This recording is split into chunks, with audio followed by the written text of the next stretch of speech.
Okay, before we get into this video, smash that like button, subscribe, and hit that bell if you want the most honest, controversial, and in-depth MLB offseason breakdown on YouTube. Today we're unpacking MLB's most surprising offseason decisions from every team, the Zac Gallen signing with the Diamondbacks, the next best available starting pitchers left on the market, and why Nick Castellanos getting released is a massive story. This is about roster building, not just big splash signings. It's about strategy, value, and what actually matters when October rolls around.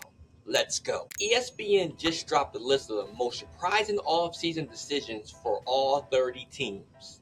And some of these aren't just surprising, they're potentially season defining. Now listen, this isn't just random rankings. These are decisions that could shift competitive balance, playoff races, and even World Series odds.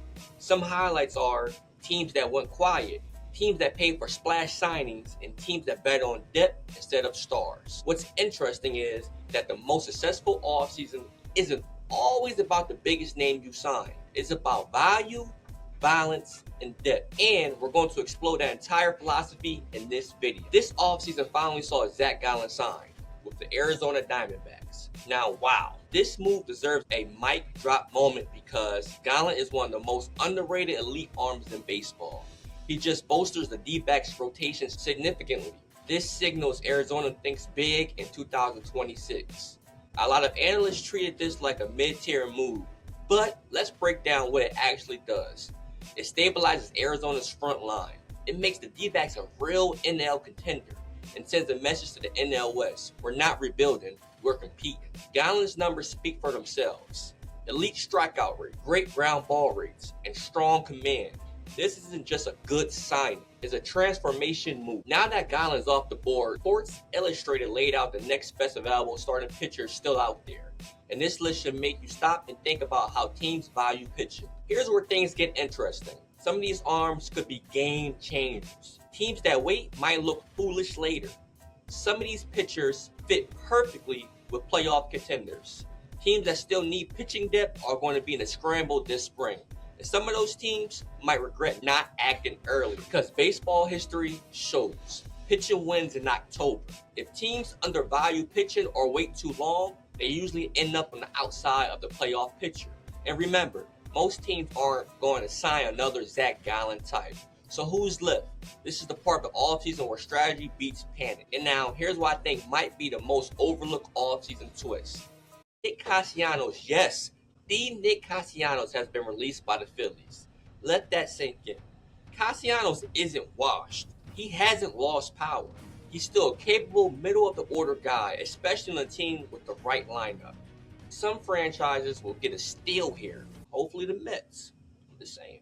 Why? Because he's an experienced bat, he has high exit velocity, and he knows how to handle big stages. Phillies fans everywhere are asking one thing. Did they shoot themselves in the foot? Do they really think they're better without him? This move could be a free agent jackpot for someone. Teams with playoff aspirations will be lining up. Now, you know I'm a Mets fan, and naturally we have to ask, how do all these moves affect the Mets and the NL East? Let's take a quick look. Pitching depth around the league has shifted. Some contenders just got better. Some teams mix signals on roster construction. Nick Castellanos being available, that's interesting. If you're the Mets and you missed out on a Gallen type signing, you don't panic, you adapt.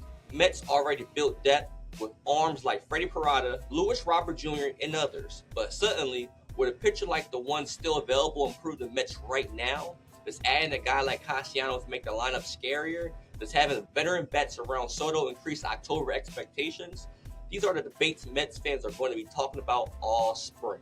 All right, Mets fans and MLB fans, I want you to answer these in the comments. What do you think was the biggest offseason winner?